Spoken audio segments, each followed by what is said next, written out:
Aloha, it's Dave Lawrence. I hope you're doing good. Today we're speaking with a gifted vocalist who is being heard now on radio stations across the country, making a buzz with the provocative first single from a new album that is due this spring.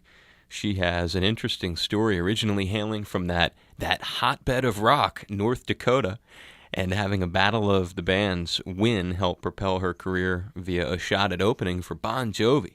Since then, she's been gaining steam, live gigs, recordings, culminating in the first single, Reach Down, which is out now, and you may have heard, features special guest Ron Thal, Bumblefoot from Guns N' Roses. And the new record will be called One Bad Bitch, coming out this spring. It's a pleasure to welcome Scarlet Haze frontwoman Kat Perkins. Aloha and mahalo, Kat. Hi, I love it. How are you? I am good. How are you, I should say? Freezing. I bet you're much warmer than I am at this moment. Yeah, you guys have snow. Where are you? We were talking before we went on. You're in Minneapolis? Yep, I'm in Minneapolis. What? And this is one of the... I just saw that the National Weather Service put this extreme cold weather warning out, which is like the first one this year. I think right now it's like, minus 15. Oh, no. Yeah. It's so cold. I want to be where you are. Well, we have probably, I think we're about 80, 81, sunny. Nice and warm here. Typical day in Honolulu. And is that negative 15 without the wind chill? That's like a straight temperature? Absolutely. I think tonight it's going to be down in the negative 20 with wind chill. It just started snowing right now, so that usually means it warms up a little bit, but it's just brutal. Yeah, brutal. That is harsh. Have you had any, before we get into your record and music, have you had experiences with Hawaii? Ever been to the islands? I have not. We were just talking about this the other day. It's one of the 50 states I have not been to, but it's basically I'm just down to like you in Alaska now, and I think Maine was on there for a long time, but I think I actually was in Maine just a little tiny bit on a drive once. Yay. So, yeah, I have not been there. I would love to go there sometime, especially to play a show. You ought to hit Ron up because I'll tell you a little secret. Ron has a timeshare over on Kauai. Shut up. So I'm sure there's got to be some way you can work out a trade and get you. Well, I'm in pretty good with them now, so I think maybe I have that kind of pull. That's what I'm thinking. I'm thinking something might be possible there. Tell me a little bit. So you've never been here. People call you Scarlet. Is that like a persona you've developed, and since when? Yeah, I mean, when we decided to call the band Scarlet Haze a few years back, I kept, I guess I introduced myself on stage as Kat, and so I had been going with that a little bit, and then people just started to call me Scarlet because of the band, and and I just started answering to it. So I'm comfortable with that. I like Scarlet. I think it's edgy and feminine all at the same time. Yeah, it sort of is. Was it you who came up with that name? It was, yes. I just wanted the band to be called Scarlet, period. And, then we decided we wanted two words to the band name.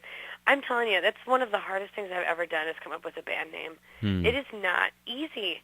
And everything starts to sound like, very masculine or punk and not rock, and it's kind of an experience to name a band if you've ever done it. But we decided on Scarlet Haze, and we were just looking through the encyclopedia kind of before we had mobile internet and Wikipedia on hand all the time, So yeah, I love that. I love that story, and I still have the file of the Word document that we experimented with a bunch of different names.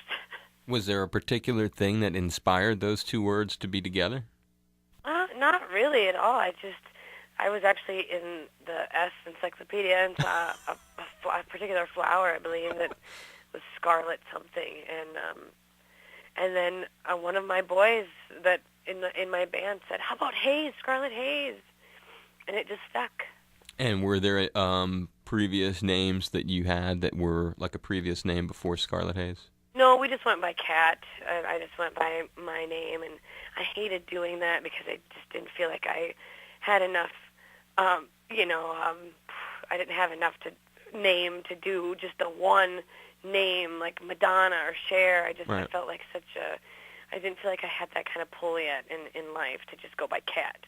So, but we did it for a little bit. Actually, our first show was billed that way as Kat. Nice. What initially inspired you to get into music? How old were you, and what was the kind of music that first made an impact? I've been singing probably longer than I've been talking. My parents say that I sang before I ever, said sentences or worked into sentences. So I've been singing since I can remember. I've been working professionally since, probably my teens. And how old are you? Dad is a musician. Should I tell you? Really? You want me to tell you? Well, I am curious because it's hard to. I mean, I've looked at your pictures. I know how old the band is, some of the rough dates, but yeah, it is a little. It does help to create a. It is radio, so it would help. I'm in my. I've now come over the hill. Now in my latter 20s.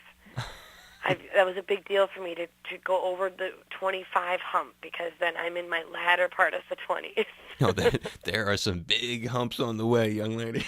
I know, right?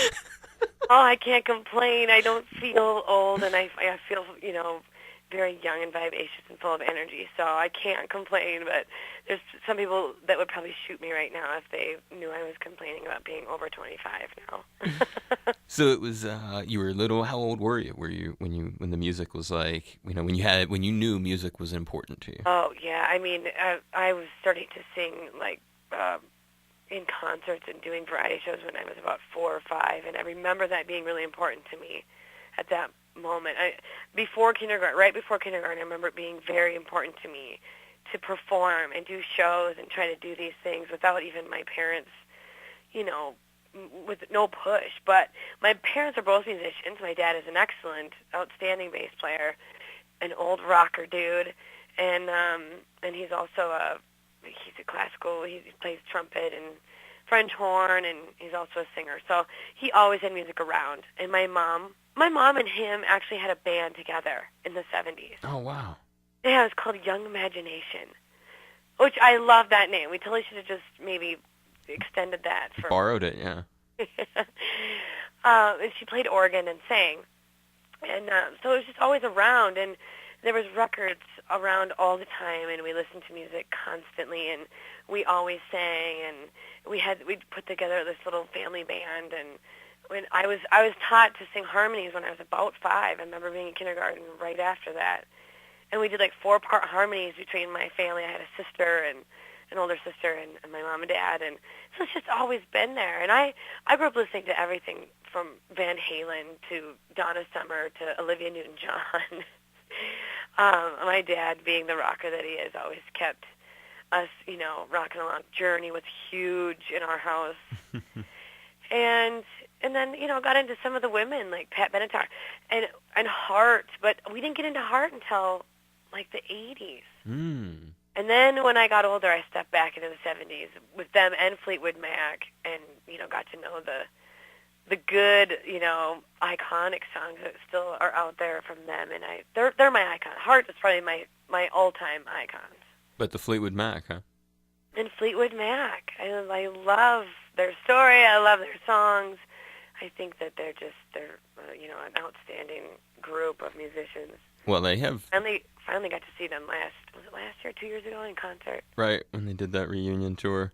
Yeah. They have a pretty strong connection in the islands. Mick Fleetwood is a resident of Maui. I've interviewed him Really? 5 or 6 times. Yeah, he was just my guest last month. John McVie lives over here on Oahu.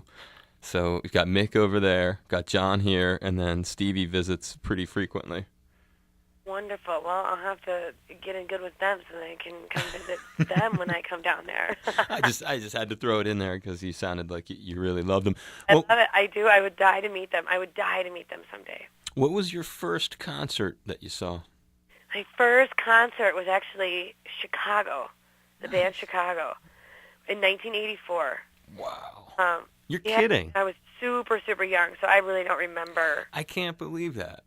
Our ages are somewhat different, but yet my first concert was also 1984. Oh, my gosh. Yes, I don't remember any of it, but I had this little like T-shirt, and it was huge on me. Wow. I wore it for years. My second concert was the Oak Ridge Boys. I'm just so blown away, though, that your first show was 1980. And who did you say was the first one? I forgot the band because I'm all excited about the year. What was it again that you said? Oh, Chicago, right. Right, Chicago was the first. It was in Rapid City, South Dakota, if I remember correctly. And I've been told. I don't remember it at all, but... Right.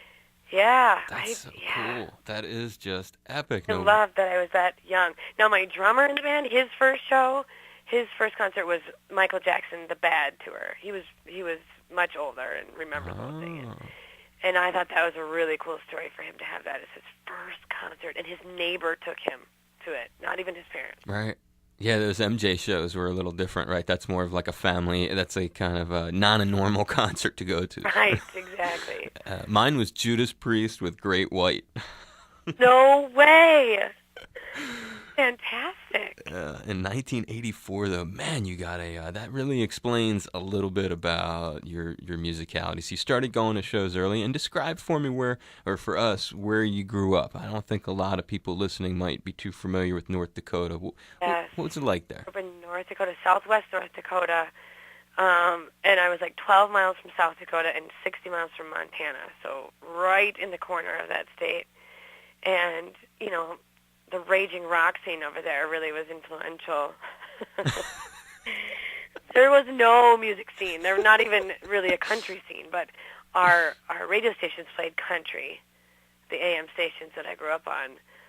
So, it's just that was a weird thing to grow up in North Dakota like that. And I could never, bless my parents' heart because they still live there, but I could never live there and pursue anything close to what I do now if I, tried to live there. Why did you move to Minneapolis?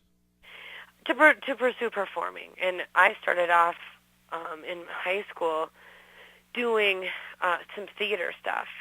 And I started working professionally at about 17-ish. Right at 18, I did my first, summer stuff, out of the house and stayed and, made a significant amount of money for the summer doing theater. I was a yodeling cowgirl in my first big production that I got cast in. And I quit high school early to go do that show, and it was a big deal.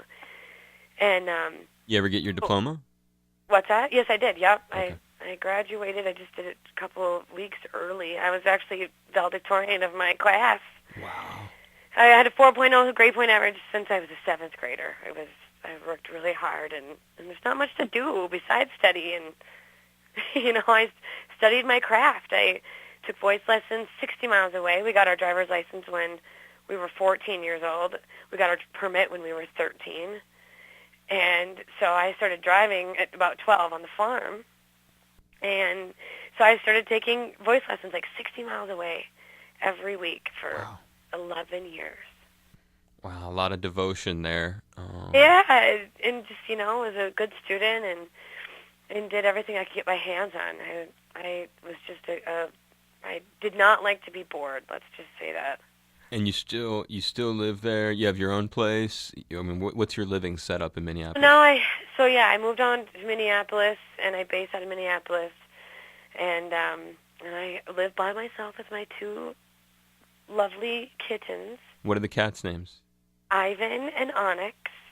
I love cats. Black one and the white one, and one's Ivan's boy, and Onyx is a girl. I love cats. They're so mad at me right now because I've been back and forth to California a lot, and I have some other music projects that I frequently play with on the weekends. So I'm not generally home on the weekends, and God, they're just like, "Who are you, Mom? Who are you?" I think they like the cat sitter better than they like me now. That is funny. Yeah, when I was a kid, we used to have Peace and Quiet. They were my little babies. Cute. Yeah, they were my buddies, and I still have Quiet's picture in my phone. She's like my screensaver, not my screensaver. What do you call that? Like the wallpaper. Yeah, my wall. She's my wallpaper. So I know what it's like to love the kitties. Yeah, I was curious about that just because, as we talk about your current music, as like a segue into that, you got this tune out, Reach Down, and if you listen to the lyrics of it and you look at the pictures, the imagery, the way that you sell yourself or the way that you're being marketed, talk about the inspiration and lyrical message there. How much does it connect to you as a person? Yes, I connect really well with this tune, and I don't get a writing credit on this tune, which is totally fine because I really fell in love with it when it came across my table, and it just kind of matched what I've been putting out there for the past few years, and that's just being a strong, confident woman that's all right with being sexual and very all right with being open about everything. And this tune, I guess we can take the safe sex spin on it, which is always not a bad message to put out there. And and it's also it's about being creative with your sexuality, and I have been on a journey with this whole explaining this tune for a couple of weeks now, and I first and foremost I just like to be open about it, and I think it should inspire people to either start talking about it or just be able to listen and take their own sexual journey. And I love when music moves you to do something like that. So hopefully it does that for the viewing audience or the listening audience. And with the imagery that's put out there, I've put myself out there like that for the past several years, just because that's my fashion sort of sense. It's not trying to be somebody else. I run around very frequently in my fishnets and booty shorts and crazy colors and tails. I wear tails all over the place, and that's just me. That's just something that's always been me, very kooky like that. Did you write the lyric? You did not write the lyrics. I'm taking from. I write the lyrics. No, we're outside writers on those lyrics, but once again, I had no problem connecting with that type of tune, and I have some similar ones on the record. You'll see a lot of the sex theme coming up on the upcoming record, and I like to push the limits like that. I like to just be a sexual being. I have a huge sexual side to myself, and I just like putting it out there. And so I am now seeing somebody for the first time in a while, and he's now just taking this journey with me as I'm putting this out there, and it's been interesting, and he's super comfortable with it. He's also a very open guy, and he understands the business, and so it's interesting. It's very interesting when he, is sitting by when I'm doing radio interviews or talking about it. And I was in LA talking about it all week, and he came out there with me, and it's going really well, and he's probably learning more about me than he ever wanted to know in a quick way. That's funny. What got Ron on board with the song? Well, hopefully we have the same. Well, it's not a legal case. We're not. You don't need the exact same thing. Thankfully, we're not in court. So. He, as far as I know, he was a really good friend of my A&R guy, the one that signed me on the label, and they were really just hanging out one night. And he was showing him the new artist that he had signed, and me being one of them, and he wanted to put this track on my table. But as you know, I'm also a writer, so I was bringing a lot to the table as a writer myself. And Ron just really jumped on board with my vocals and the stuff that was existing on my MySpace and my 2 independent records that I had out at the time. And he just felt compelled and wanted to help out, and I think he just really jumped on board with the tune that he knew he could add a lot of musical roundness to, and being really got behind me as an artist. Yeah, it sounds like from talking to him too. Had you even known who he was prior to this? I did know who he was. Yes, I was actually really starstruck when this whole thing went down because I did know who he was. And not only that, but my guitar player in my band really looked up to him. So he was we were all beside ourselves with this whole thing. And I may not have known of him if it weren't for my guitar player in my band. And I'm just not a guitar, I don't Sure. play. So I don't really follow a lot of players. But We've been playing with a lot of these bands like Bret Michaels and Cinderella. We're coming up with the show, and we've been playing with Dawkins and Great White, and so I kind of got to know a lot of these older bands, which got me back into Guns N' Roses, which I had really not gotten into myself, as you know, at the time. So it was pretty interesting, and then getting to know Ron and his playing. He's an alien. He's not human. Yeah. Not a human guitar player. Well, you can, and it's funny you say that because it helps to explain why. Because Axl Rose could have had anybody he wanted, and what you're saying lends itself sort of to an explanation for why he got the gig. Is because his playing is so different. The way he thinks as a musician. You were connected to another musician by way of the, as I introduced you, the gig that you did a Battle of the Bands, and I guess the prize for winning the Battle of the Bands was to get to open for Bon Jovi, correct? Yes. Did that become anything? I mean, I'd like to hear about the experience and if you got to meet him and stuff, but I guess after what we were just saying about Ron, I wonder, did they do anything more? Was there any further connection with the Bon Jovi guys that has helped your career?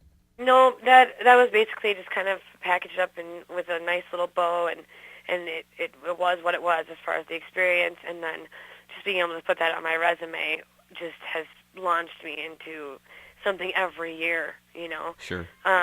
So we won the Battle of the Bands, and they did this across the nation, and they Right. did it again, I think recently, like last year maybe. Yep. And their explanation for it, as far as I know, is that they're just really into helping, you know, new talent, and they love putting this promotion out there for their concerts when they do contests to get a local opener in each city, which is brilliant. Actually, it's a brilliant business move. You can get a lot of press for that and get a lot of promotion, and you make somebody's dream come true, you know. And in that case, it was mine. And we had been together for like 11 months, I believe, at the time we did this. So we were so new. We were such babies to the scene, and it was mind-blowing. And so what they did is they put us on right before Bon Jovi, so there was a 20-minute break between us and Bon Jovi, and I think that happened in every city.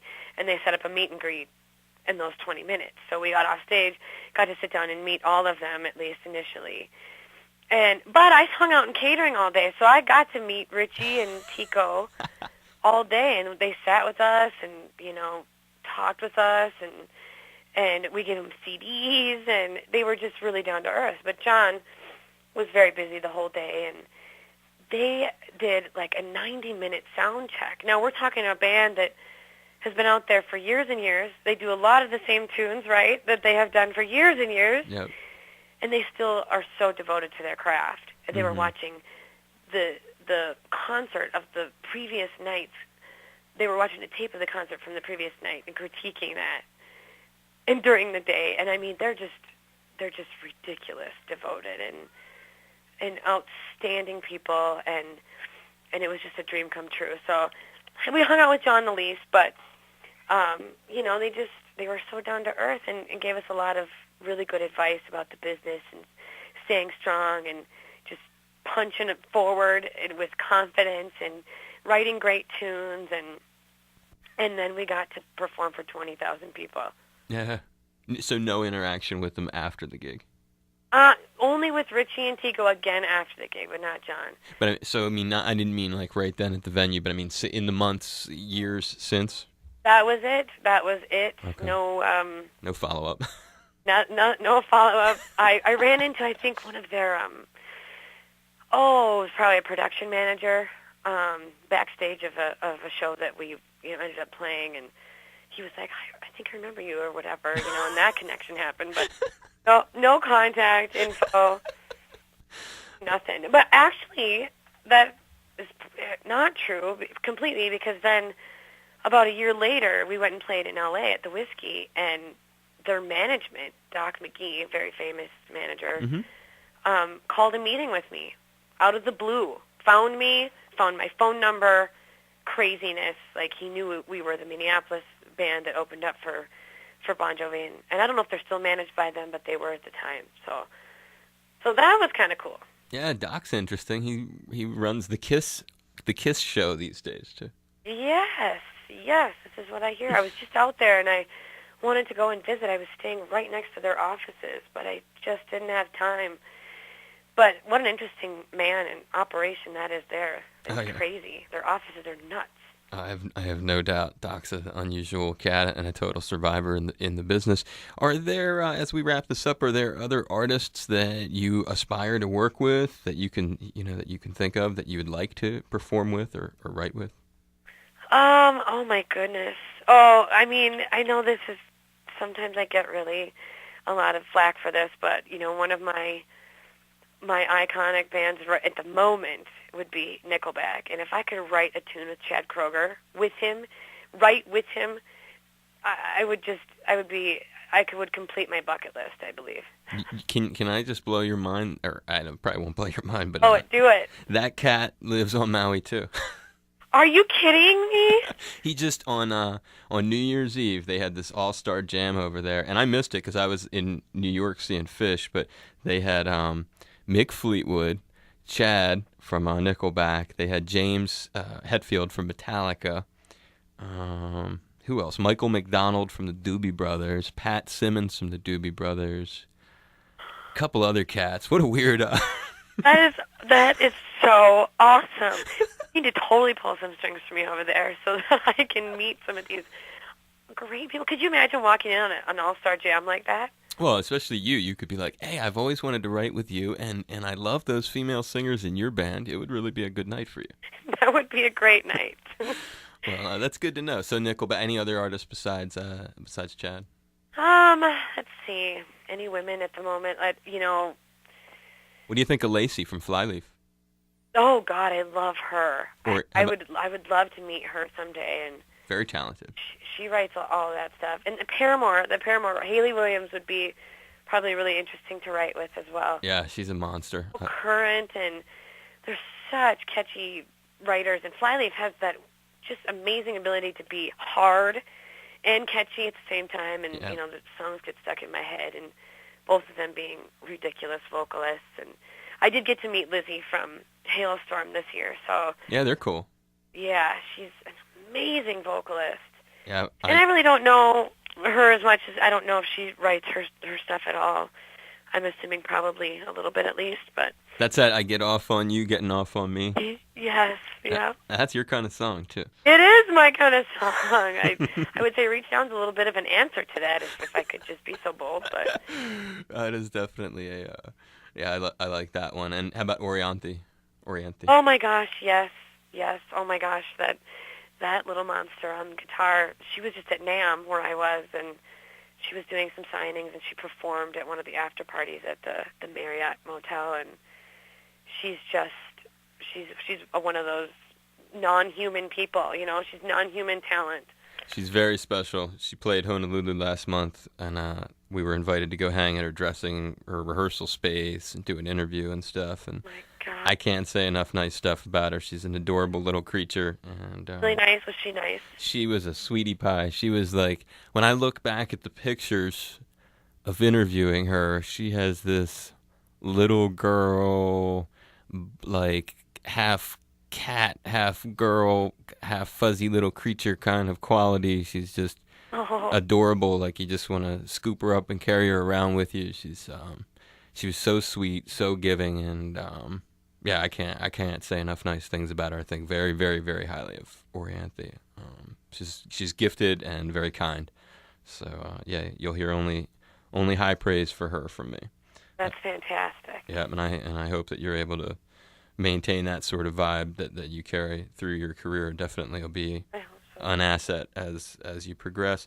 As a final note, can we just stay in touch with you and follow your progress? Love to, as things, because I have the feeling you're going to end up doing some really good tours. You're going to be playing on some big bills, jamming with some heavy cats, and I just hope you remember your buddy Dave Lawrence here in Honolulu. I would love to stay in touch and keeping the loop, and I would love to end up, meeting you face-to-face because we'd be playing in Hawaii. So let's cross our fingers for that. Yeah, well, I would like that, and just to be able to check in with you down the road when you're at different shows and stuff. And obviously it goes without saying, I wish you a lot of luck, Kat. Thank you. I think I might need a little bit of that in this business. So I love. Thank you very much. I appreciate it. You're welcome. My pleasure. And hopefully you've enjoyed talking today. It's been a great pleasure having you on the show. Thanks for having me on the show, and thanks for all your support. Oh, it is my pleasure. You're welcome. Aloha. This is Kat Perkins of Scarlet Haze. You're in a great place with a quality show. You're tuned to my friend, Dave Lawrence. Aloha. It's Kat Perkins of Scarlet Haze. You're tuned to the only show that matters with my buddy, Dave Lawrence. Hey, Brother Dave. Have a happy 420. Thank you so much for being willing to take a few minutes for me, and I wish you the best of luck, Kat. Anytime. Thank you so much. You're welcome. Aloha. Take care.